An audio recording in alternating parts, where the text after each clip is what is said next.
హరహర మహాదేవ.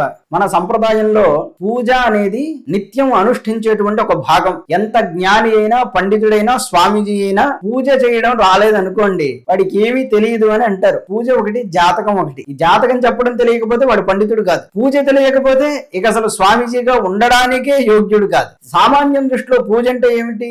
శివుడికి ఒక బిల్వం పెట్టడం, విష్ణుమూర్తికి ఒక తులసి పెట్టడం, లింగం మీద అభిషేకం చేయడం, ఇవన్నీ చక్కగా ఎంత వైభవంగా చేస్తే ఆయన అంత గొప్ప స్వామి, గొప్ప పాండిత్యం కలిగినటువంటి వ్యక్తి, ఇలాగ భావన చేస్తారు. ఇది తప్పని అనడం లేదు, తప్పు కాదనుకోండి. తులసి అన్నా, బిల్వమన్నా, పుష్పమన్నా దానికి సంకేతం ఏమిటి? అదంతా మన మనస్సు. మన మనస్సుని భగవంతుడికి అర్పణ చేసుకుంటున్నాం. అష్టోత్తరాలు, సహస్రనామాలు చదువుతున్నామంటే అర్థం ఏంటి? 1000 మార్లు మన మనస్సుని ఈశ్వరుడికి అర్పణ చేస్తున్నామని భావించడమే ఈ సహస్రనామాల్లో ఉండే సారం.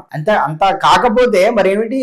మనం ఇచ్చే ఆకు ఈశ్వరుడికి కావాలా, మనం ఇచ్చే పువ్వు ఈశ్వరుడికి కావాలా? ఈ రోజు ఉండి సాయంత్రానికి వాడిపోతుంది, పొద్దున పెడితే పుష్పం. ఆ పుష్పం ఈశ్వరుడు ఏం చేసుకుంటాడు? మనమేమి చేసుకోమి. ఇంక ఈశ్వరుడికి ఎందుకు అంటే, ఈ పుష్పం ద్వారా మన భక్తిని, మన మనస్సుని ఈశ్వరుడికి సమర్పణ చేస్తున్నాం. అది ఆ చర్యలో ఉన్న అంతరార్థం. అభిషేకాలు ఎందుకు చేస్తాం?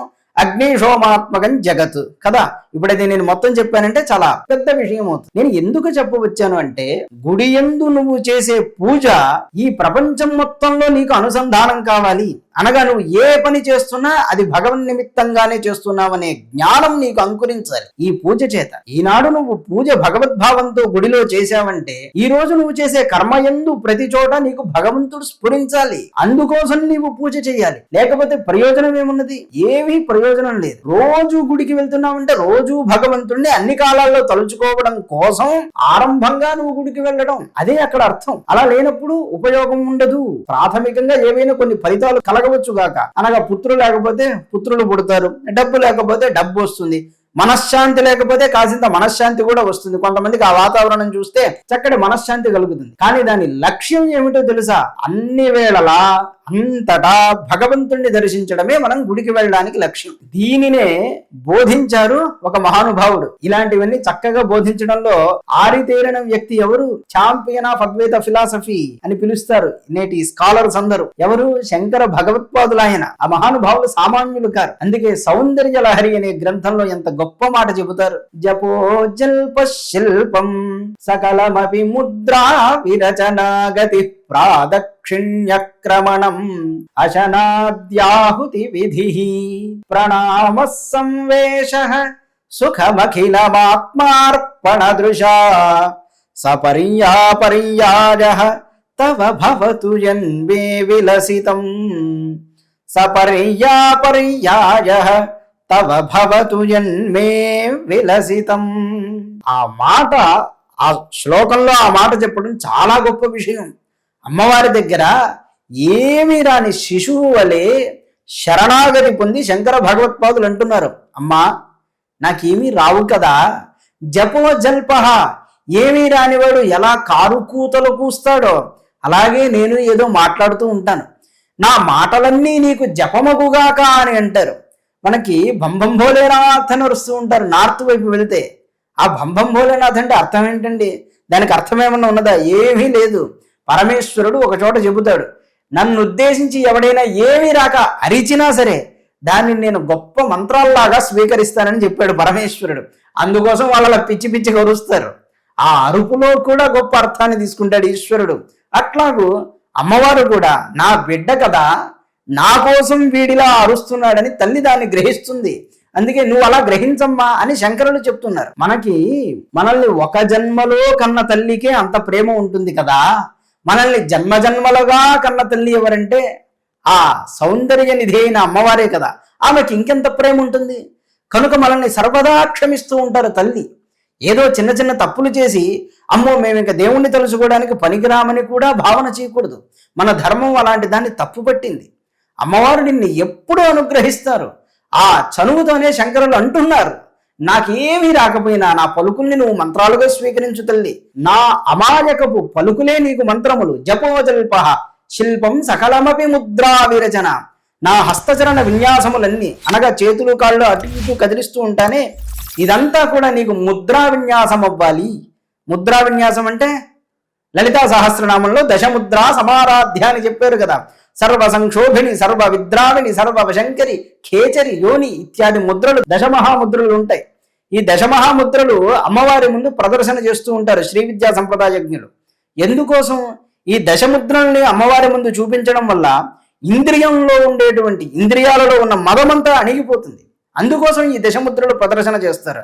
అమ్మా, నేనంత జ్ఞానిని కాదు, నాకేమీ తెలియదు, అయినా నేను కాళ్ళు చేతులు ఇటు అటు తిప్పుతూ ఉంటే ఈ విన్యాసమంతా నీకు దశమహాముద్రలు అవ్వాలి తల్లి, నేను నిన్ను అలా ప్రార్థన చేస్తున్నాను. సకలమపి ముద్ర గతి ప్రాదక్షిణ్యక్రమణం, అంతటా ఉన్నావు కనుక నేను ఎక్కడెక్కడ తిరిగినా అదే నీకు ప్రదక్షిణం అవ్వాలి. ఎంత బాగా చెప్తున్నారు. మనం ఎప్పుడూ భగవంతుణ్ణి ఎట్లా తలుచుకోవాలో చెప్తున్నారు. మన మనస్సులో ఈశ్వరుణ్ణి తలుచుకుంటూ ఉంటే మన గతిలో వినయశీలత అనేది చాలా సహజంగా వస్తుంది. దాన్ని కష్టపడి మనం సంపాదించిన అవసరం లేదు. ఈశ్వరుడు ఉన్నాడు ఉన్నాడు ఉన్నాడు అని మనం ఎప్పుడు తలుచుకుంటామో మన గతి అలా మెల్లగా మృదువుగా సాగుతూ ఉంటుంది.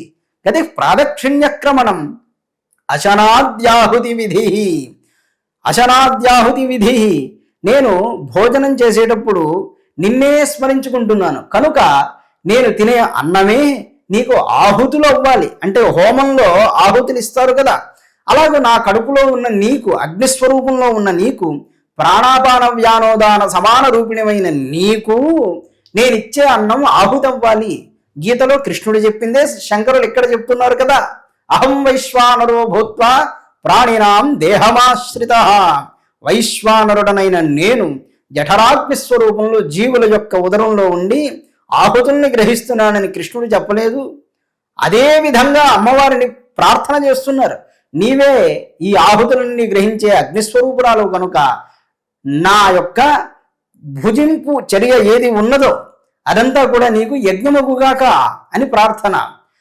తర్వాత అశనాద్యాహుతి విధి ప్రణామ సంవేశ, నేను నిద్రపోవడమే నీకు సాష్టాంగ నమస్కారం. అంతటా ఉన్న నీకు నేను ఏ దిక్కున నమస్కరించగలను తల్లి? తూర్పున దండం పెడితే పడమరున్న నీకు కాలు చూపినట్టు కాదు, దక్షిణంగా దండం పెడితే ఉత్తరంగా ఉన్న నీకు కాలు చూపినట్టు కాదు. ఆ విధంగా అంతటా ఉన్న నీకు ప్రత్యేకంగా నేను దండం పెట్టగలనా? నువ్వు సర్వాంతర్యామినివి కదా తల్లి. సర్వాంతర్యామిని సతి లలితా సహస్రనామం అన్నది కనుక సర్వాంతర్యామినివైన నీకు నేనెట్లు నమస్కరింపగలనమ్మా?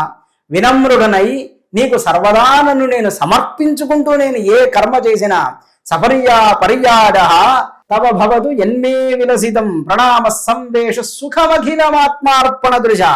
ఆత్మార్పణ దృష్టితో నేను ఏ ఏ సుఖములు అనుభవిస్తున్నానో అవంతా నీయందే ఉండుగాక, నీకే సమర్పణమగుగాక తల్లి. ఈ విధంగా నేను నిత్యం నిన్ను పూజించుకుంటున్నానమ్మా అని శంకర భగవత్పాదులు చెప్పారు. ఇప్పుడు మనం ఎలా పూజ చేసుకోవాలో ఒక్కసారి గమనించురుగాక. నిత్యం భగవత్ స్మరణ, భగవత్ స్ఫురణ, ఈ రెండు ఎప్పుడూ మన జీవితంలో ఉండాలి. ఉండడం చేతనే జీవుడు కృతకృత్యుడవుతాడు. లేకపోతే పుణ్యం వస్తుంది కాదని కాదు, కానీ ఎంతకాలం ఒకటో క్లాసులోనే మనం ఉంటాం.